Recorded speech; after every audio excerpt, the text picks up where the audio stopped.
Welcome to the Radically Christian Podcast. I'm your host, Wes McAdams. Here we have one goal: learn to love like Jesus. I'm recording this episode the week of Thanksgiving, so first I want to say thank you to this audience. You are a tremendous blessing in my life. Today's episode is going to be a little bit different. We don't have a guest today. I'm going to share with you how I write my sermons using Logos Bible Study software, and I especially want to highlight their new study assistant, their AI tool. But before we get to that, I want to share a word from our sponsor, Freed-Hardeman University. There are so many people in full-time ministry and beyond who feel called to help others heal, but they don't always know where to start. If you've ever thought about becoming a professional counselor or getting certified to make a bigger difference, Freed-Hardeman's Masters in Clinical Mental Health Counseling could be the next step. It's designed to fit alongside your ministry or your work, with most classes offered online in real time and just 3 to 4 weekend in-person sessions. Grounded in faith, this program helps you grow clinically and spiritually. If you're ready to turn that calling into a career, visit fhu.edu/counseling. Okay, now let's talk about how I write sermons using Logos Bible Study software. Okay, everybody, I'm excited to share with you just a little bit about how I typically write and prepare my sermons on a weekly basis. I especially want to do this because Logos just came out with a new study assistant. They've sort of upgraded the way that they're using AI, and I think it's really powerful and really helps to make the most out of your Logos library. So this is less about using AI to create sermons or to write or prepare or study for sermons. And it's more about using or making the most out of your digital library. I think one of the most frustrating things about having a library of biblical resources is the inability to access what you need when you need it. I mean, even my print library, as I look towards the wall over here, I've got a lot of books. And if I needed a quote or I needed some research that was in one of those specific books, it'd be hard to know even where to begin. That's one of the really cool things about digital libraries is that they're easier to search. But even with a digital library, sometimes you don't even really know specifically what you're searching for or where to even begin. And so these AI tools really make it possible to be able to access the information that is already at your disposal. You just don't know how to make the use of it and how to access it when you need it. So this study assistant really will help us to write, prepare, research our sermons. So again, it's less about AI in the sense that you might be thinking about, and more about using AI to access the information that already sort of belongs to you because it's in your digital library if you have Logos. But again, I think that even if you don't use Logos Bible Study software, there'll be things in this podcast episode that might be helpful to you on preparing sermons or Bible classes or just studying the Bible in general. I think and I hope that there'll be some things that you find useful. But if you've been thinking about Logos, and again, as always, you can get a discount by using the promo code. I'll put that in the show notes. But if you've been thinking about it, I hope that this sort of encourages you to at least give it a try and try the free trial, because I think it'd be helpful if you do any sort of teaching or preaching. And I hope that there's a lot of things that are helpful to you in this podcast episode. But I'll start with the layout, and I've walked through this before, so I won't spend a lot of time on this. But I have this is your dashboard, and honestly, I don't use the dashboard as much as I should. But over on the left, I have some of the pre-made layouts that I've created. You can come down right here. There's a button for layouts, and you can click on that, and you can save however it's currently laid out. You can save that and name it so that you can access that exact layout. So here I have a layout called Simple Bible, and I'll just click on that. And the Simple Bible layout just has a couple of Bible translations, and that's it, and no other tools open. But when I want to prepare a sermon, I click my sermon prep layout, and then I have several resources that it opens automatically. So I have the fact book, that's one tab that I automatically have open, and it is linked to the Bible. So over here, when I look up a specific passage, so we'll look up Luke chapter 1 and verse 6. And when I go to that in the Bible, it is linked with this little A, this little orange A. These two resources are linked. So when the Bible changes to Luke chapter 1 and verse 6, then the fact book also opens to that. Again, if you're listening to this and you're not watching it, you might want to go over to YouTube for this particular episode. It might be a little bit more helpful. But again, I'll try to explain what we're talking about if you are just listening and you're not watching this episode. But that fact book is really helpful. It automatically opens all of these commentaries. So I've described it this way before. It's almost like having an assistant already, even without the study assistant tool. Just Logos in and of itself is like having someone come into your library and open all of the commentaries that you own to that particular passage. So automatically, my commentaries down here are already opened to that passage I typed in. So I can type in any passage I want. I can type in Galatians 3 and verse 4. The Bible opens to that, and then all of the commentaries in my library over here in the fact book automatically open to that passage, so I can go through and click on any of those commentaries to read what it says about that particular passage. So that's one of the resources that I have open when I open my sermon prep layout. I have the search feature, and this is where AI was used before. They have this smart search feature. I've talked about that before, so I won't go into that, but that's a really helpful feature as well. The study assistant is right here. We're going to come back to that tab here in just a second as we talk about that. I have my sermon manager open. That's really important for me.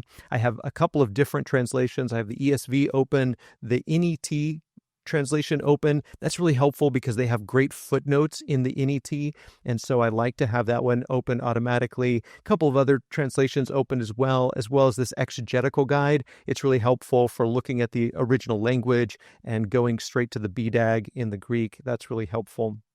But I really want to talk about specifically how I've started using Logos to write and prepare and even preach my sermons. I actually preach from the Logos iPad app on my iPad. I preach from the Logos app. It controls Proclaim. We project our slides in Proclaim, and I'm able to advance the slides from my iPad. And so I preach from the Logos app. I prepare my sermons in the Logos app. I've really begun to use it all the way from beginning to end of my sermon. And here is my sermon manager, and I have all of my sermons. So I typically finish preparing my sermon plan sometime around October or November. So I already have 2026 planned out. I haven't put those in Logos yet, but here within the next couple of weeks, I will go into Logos and I will insert the name, the title, and the scripture and a little summary of that lesson. I will insert all of that into Logos so that my entire preaching plan for the year is in Logos. And all I have to do is click on the title and it will take me to an empty template or an empty sermon so that I can begin to write it each week. So on Monday, I'll open up my sermon manager and I can click on the upcoming week's title and begin to prepare the message. Here's the sermon that I've written for this coming Sunday. That's November 30th. So this sermon is already written. So I'll click on that to show you what that's like. But here's the info tab that opens up and it tells you the title of the lesson, I Will Praise Your Name Forever, the series that I'm preaching right now, Awesome God, Let the Redeemed Say So. That's the series. How many sermons are in this series? You can insert any topics, like I could put in theology, or I could put in Psalms might be good because all of these sermons are from the Psalms. The passage that I'm preaching from, if there were multiple passages, I could insert those into that box. You can tag the lesson and then a little description that I have so that I'll know what that particular lesson is going to be about. You can put down here at the bottom who's the speaker, what's the occasion, the date, the place where I'm preaching. It's a Sunday sermon as opposed to like a Wednesday night Bible class. It's a general adult audience. So it allows you to put in a lot of information about that sermon. And then over here, and I will typically move this over here by my sermon manager, this is the sermon itself. And so I will write it within Logos, and then on the app, I don't have the iPad open right now, but I will hit this preach button and it will open up the my notes in the preaching mode, and I will be able to advance the slides even from my iPad each Sunday, which works out really well. We use Proclaim, and it works great as a presentation software, and we've really enjoyed using that for lots of reasons. But one of the reasons that I enjoy it is because I'm able to advance it from my Logos app, because Logos and Proclaim work together and belong to the same company. Okay, so I want to show you what it's like to start from scratch and write a sermon. So I'll close this Sunday's sermon out, and then I will open the next Sunday's Save to Make Peace. That's the first sermon in that new series, and it's just a blank sermon. And I really enjoy templates in lots of areas of my life. I like to use templates. I hate to start anything just with a blank slate. I like to start with a template. So I've created several templates. You can create templates within Logos. So each week, when I start a new sermon, I start with a template. So I can click on choose a template. And again, I have a couple of templates in here that I've used in the past. This one's just called My Sermon Template. You can change the names, obviously, to whatever you want them to be, so you can remember if you have different templates for different styles of sermon. I'm going to apply that. And here, I've typically have used, for years, I used Andy Stanley's preaching outline, me, we, God, you, we. And I love that outline. It starts with a me. It starts with here's something that I struggle with. Here's a question that I have. Here's a story from my life of something that I've struggled with. And then it moves from the me to the we. Do you struggle with that? Do you have that question? I think we all have that question. If you're a parent, here's how you might struggle with that. If you're a single person, here's how you might struggle with that. And we sort of build a commonality of questions or struggles, and here's what we're thinking about, and here's the tension. And then we move from the we to the God, to say, here's how God in Scripture answers that question, or here's how he addresses that need, or here's how he solves that problem. And we talk about the God. We talk about how God accomplishes that, or how God answers that. And we move through the text and we expose what the text says and how it applies to us. So we go from the me to the we to the God, and then you. What would happen if you applied this to your life? And what would it look like in your life to take what we read in Scripture and apply that to your life? And then Andy Stanley encourages ending with a we. Like, what would happen if we all did this? What would happen if we all applied this? What would the church look like? What would the community look like? What would the world be like if we all did this? So sort of a collective call to action. And so for years, I used the me, we, God, you, we outline. I really like that. It comes from Andy Stanley's book, Communicating for a Change. I'm not a huge Andy Stanley fan, especially his theology, but that book in particular is really helpful. And I think it's a great outline for communication, not just for sermons, but for Bible classes and for other types of communication as well. So I've kind of used that, but I've also adapted it. So right now, here's the template that I've been working with. Again, this is a sermon for December 7th. And it is Save to Make Peace. And right now, it's really just a blank outline, or just a generic outline. I start with the hook, the purpose: help everyone in the room feel this is for me. Again, that's the me and the we in the Andy Stanley outline. Help everyone in the room feel this is for me. Create tension or curiosity that demands resolution. So that's just a reminder to me. That's what I want to do in the introduction of the lesson. I want to present something that I'm saying, here's a struggle we all have. Here's a question we all have. Here's something that we're all wrestling with, and help everybody to understand this message is going to be for me. I want to hear what's being said. And there's a few elements that I try to keep in mind. I don't hit all of those every week, but just some reminders as I sit down to prepare the lesson each week. Here's kind of some of the things that I want to hit in the introduction. And then I want to present the context of the passage we're going to be looking at. So I'm going to move from the problem or the question or the struggle or the tension and say, okay, here's something we all struggle with. Now we're going to address that with Scripture. Here's the context of that Scripture. If you're not familiar with it, it's okay. You don't have to be familiar with it. You don't have to know this book or this author, but here's kind of what's going on in the context so that you can familiarize them with what's happening, and then move into the text. That's the third part. And so we move into the text and we just walk through it verse by verse and say, here's what's going on and here's what's being said. And here's sort of what might have been going on in the author's mind or in the audience's mind. And here's how it's beginning to answer that question that we presented in the beginning. Here's how it begins to answer or resolve that tension or that problem that we're struggling with. And then fourth is the application to say, here's what it would look like if we did what God is calling us to do, if we apply this to our life, if we believe what we're being called to believe, if we rest in what we're being called to rest in, if we do what we're being called to do, here's what that would look like. So here's the challenge. Apply it. Do what we're supposed to be doing. Faith is supposed to be lived out.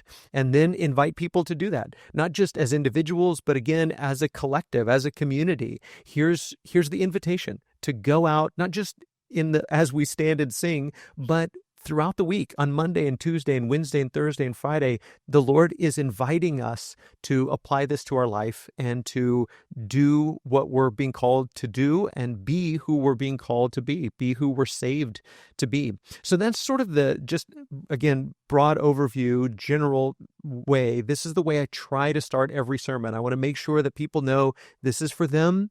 Whether you're young or old, whether you're single or married, whether you have kids or you don't, whatever your stage of life, this is for you. This is for all of us. We all have these questions. We all have these struggles. Here's what Scripture says about it. And here's what it would look like if we lived it out, if we applied it. Just very broadly, that's what we're trying to do.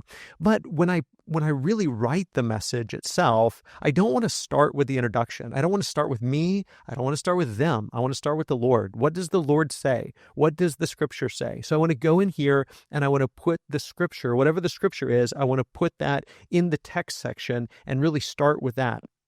So this is one of the things that I love about Logos is it's all right here. So the text for that coming week, this again is December 7th.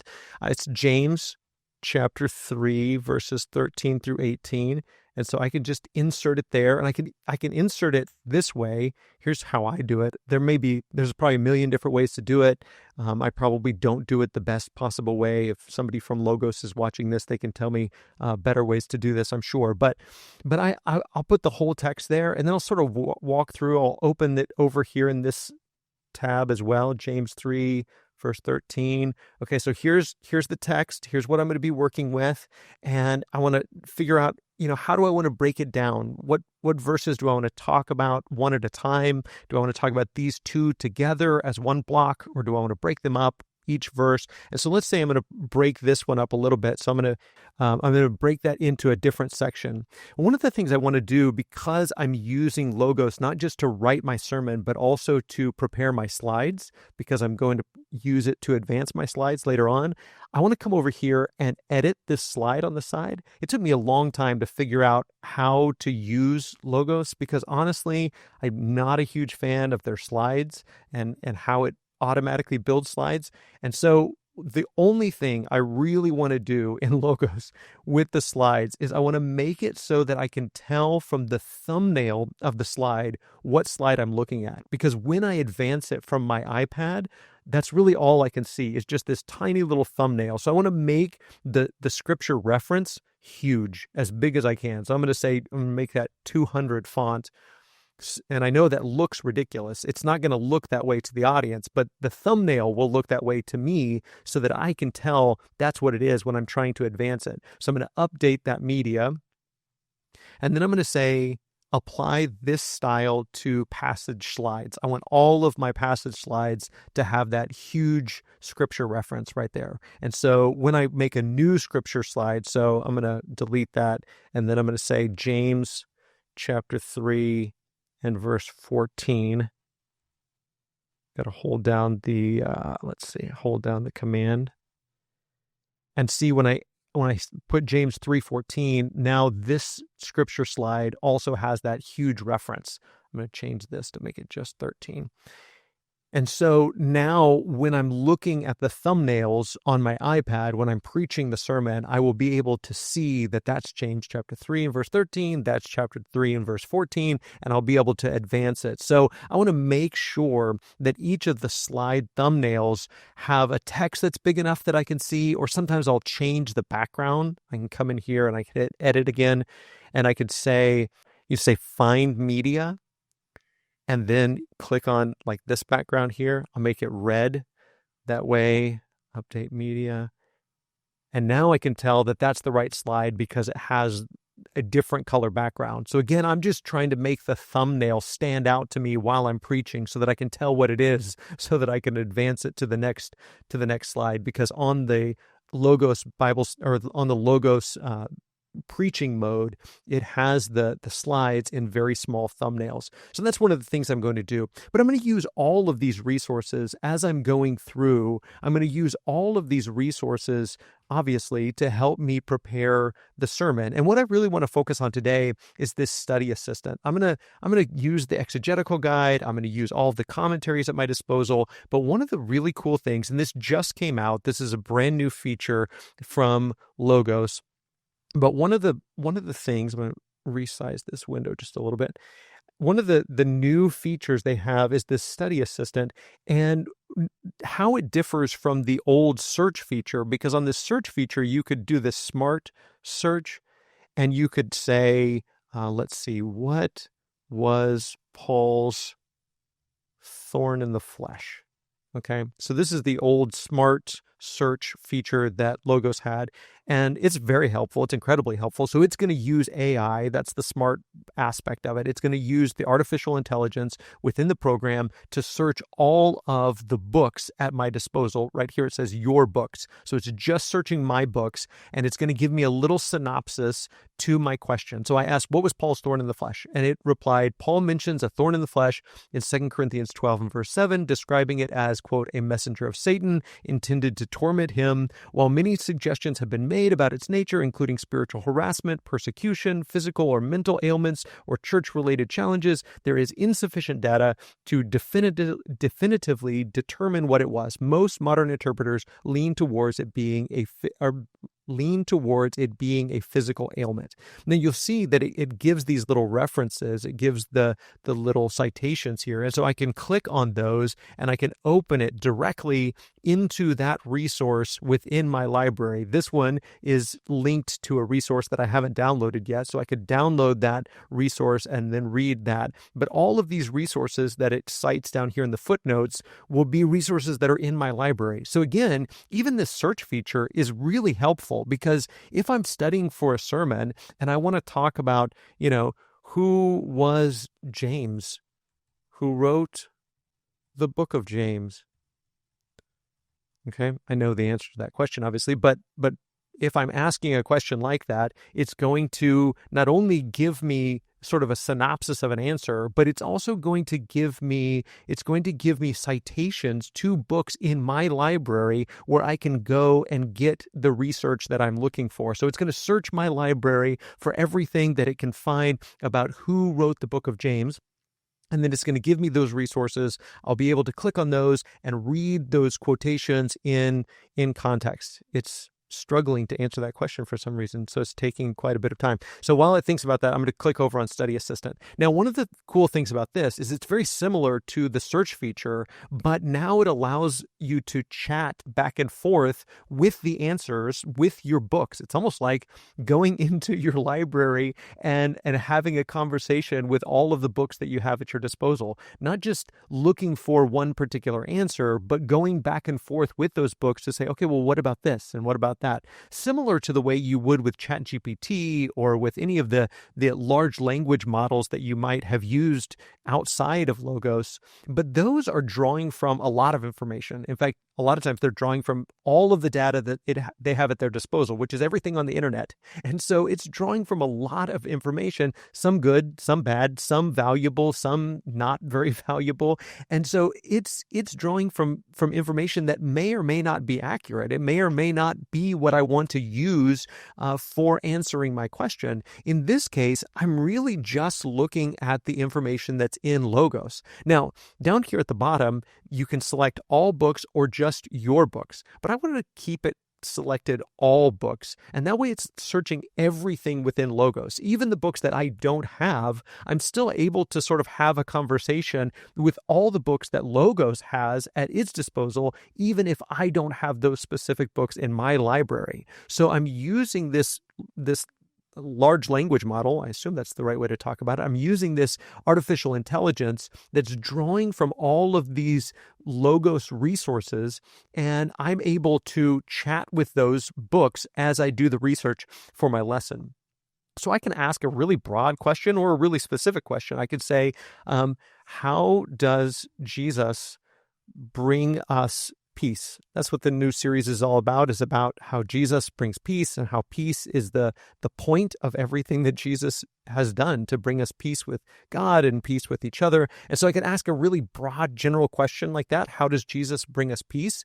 And it's going to give me, again, a synopsis with citations. Again, very similar to the search feature that we used earlier. It finally answered the question about James. James, the author of the epistle, is believed to be the half-brother of Jesus.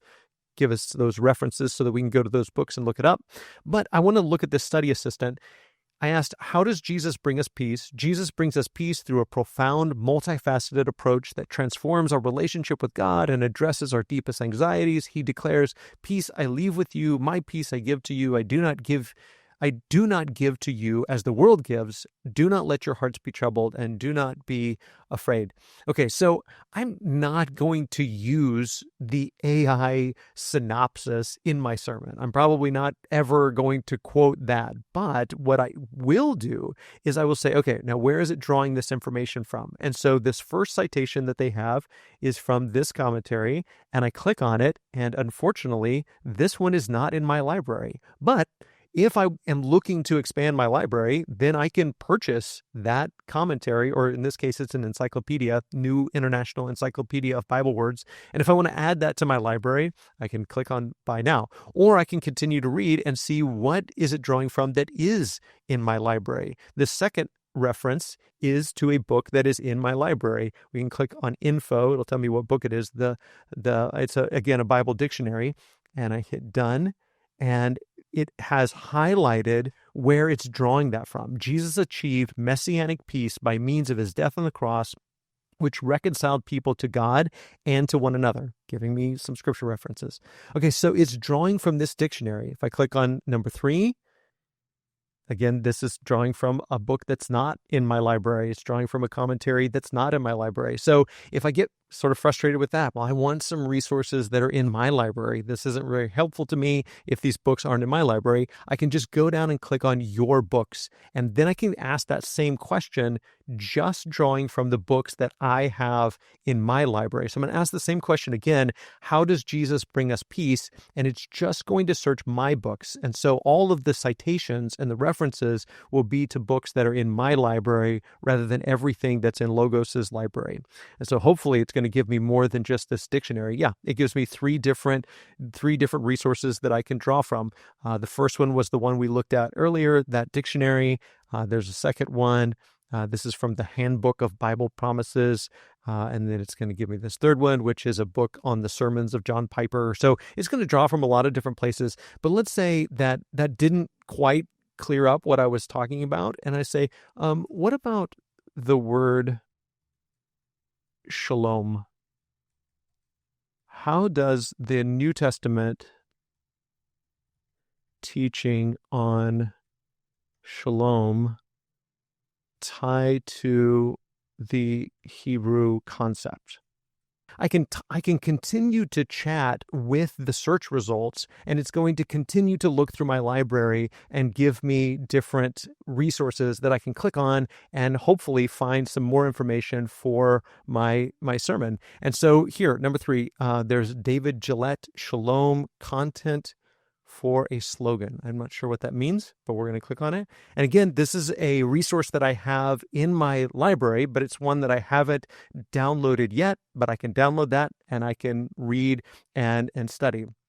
So again, this isn't about using Logos or using AI to sort of write a sermon for you. It's really just like having an assistant who's helping you find the books that are already in your library or the sermons that are already at your disposal to say, here's some research someone else did on this. Here's a topic that someone wrote on. Here's a book that you have in your library. Here's some original language information that might be helpful to you, and bringing all of those resources and laying them out for you, sort of giving you a synopsis or a conclusion to say, here are some thoughts around this. But the main thing, the most helpful thing, is saying, here's where I got that information so that you can go to that resource and look it up yourself and read it and study it. And so that's going to be a really helpful tool. Again, it's one that Logos just now incorporated within Logos Bible Study software, but I'm really excited about using it more. I really haven't used it very much up to this point.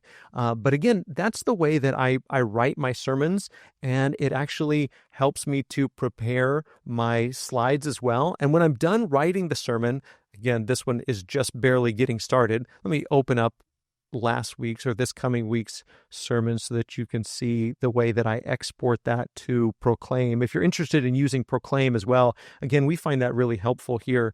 So the sermon for this coming Sunday, November 30th, is I Will Praise Your Name Forever. Just finished writing that one today. And so when I'm done writing it and I have all of these slides, again, you can see the thumbnails over to the left if you're watching this online. And I have all of the thumbnails so that the text is big enough or so that the color is distinct enough that I can tell what it is when I'm advancing my slides. I'm going to come up here to Export, and I'm going to click on Export and then Send to Proclaim. And I'm going to send all of the slides over to Proclaim, and that's where I'm going to reformat them and make them look nice. Then they'll look good, but that slide in Proclaim will somehow, through the magic of however Proclaim works with Logos, but it's still linked to these slides. And so when I go into preaching mode from Logos, I can advance the slides on Proclaim. They look nice on Proclaim, and in Logos, they're simply thumbnails that are big enough that I can see them and tell what they are as I'm using them. Anyway, that's how I write my sermons in Logos. I hope that something here has been helpful to you. If not, I apologize. We will get back after the Thanksgiving break. We'll get back to having guests on the podcast. But as always, thank you so much for being part of this podcast audience. Thank you for your work in the kingdom. Thank you for being you. I am so thankful for all of my brothers and sisters around the world, and I'm thankful that we get to be a part of what God is doing in the world, and that we get to work together to glorify Him. I hope that you have a wonderful Thanksgiving. Thanks so much for listening. Thank you so much for listening to the Radically Christian Podcast. If you have just a moment, I would really appreciate if you would rate and review the podcast on Apple Podcasts, Spotify, or wherever you're listening. It really does help more people discover this content. Thank you again for listening, and I also want to thank the guests who join me each week and my McDermott Road Church family who helps make this podcast possible. Okay, now let's all go out and love like Jesus.